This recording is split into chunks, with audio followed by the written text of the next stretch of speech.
A dictator gone and a new beginning for Egypt. Former President Hosni Mubarak was blamed for corruption, police brutality and a struggling economy.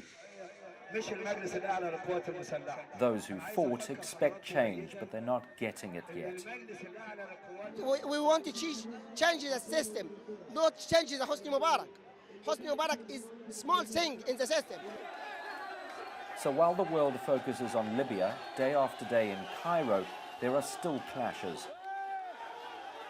Here, demonstrators gather outside the headquarters of the hated state security agency in Cairo. They want those who used to work here brought to justice. For 2 nights in a row now, Coptic Christians have blocked one of Cairo's main highways. There's hostility everywhere. We've just been chased off that bridge by protesters who didn't want us to film. They chased us off, told us to stop filming almost as soon as we started. The army, he doesn't protect the Christian. He just protects the Muslims people, that's it. But the Christian, he doesn't do anything for them at all. The army is still out, but is loath to get involved in keeping order. And there's barely a policeman in sight.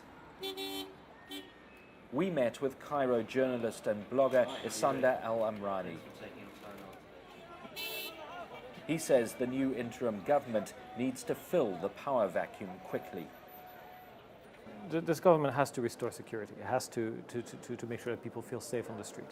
It has to get the economy going again so that people can earn money for their families. It has to start addressing the issue of transitional justice, basically, of how you will deal with the people accused of corruption, of torture, all these crimes. The weeks before Mubarak was overthrown pitted Egyptian against Egyptian. More wanted him gone, but some had every interest in his survival. It may be cliched to talk about a South African-style Truth and Reconciliation Commission here, but Al-Amrani believes it should be considered. There is a coming to terms that needs to be made, and there needs to be some kind of process where there's, nationally there's a recognition of this, where people can bear witness to what happened to them, whether it's torture, discrimination. Before that, a democratically elected government will have to tackle unemployment. It's estimated that 25% of young men and more than half of young women don't have a job.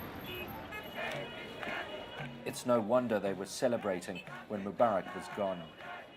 The Egyptian people haven't money, haven't work, haven't anything, and I can't feel that I am man. This is all that remains of the protest here in Tahrir Square. A few makeshift houses, as you can see, and a hardcore element of protesters.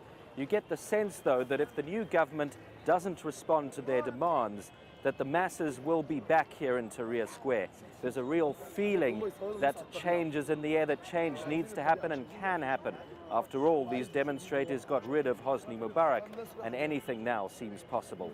Ben Said, E! News, Cairo.